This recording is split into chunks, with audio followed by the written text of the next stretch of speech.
তুই কত ভালো না, করলা খাস, কখনো পটল খাস। তোর করলা খাওয়ার ভিডিও দেখে তো সবাই কত নাম করছিল, এবার আবার পটল খাবে না, ধুই দিয়েছি কত সুন্দর করে দেখ। মানে ও ও বোঝাতে চাইছে যে ও সবজি খেতে ভালোই বাসবে বড় হলে। কেমন লাগছে ওটা? ভালো লাগছে? তোমার ভালো লাগছে তো শোনো বাবা? কেটে কেটে প্রথমে দেখ। এই নাও,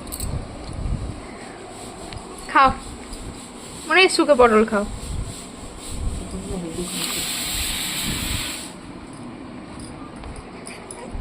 কি খুশি! দিবি না খাবে ও? না থাক, মুখে নিয়ে ভুলে আছে যখন।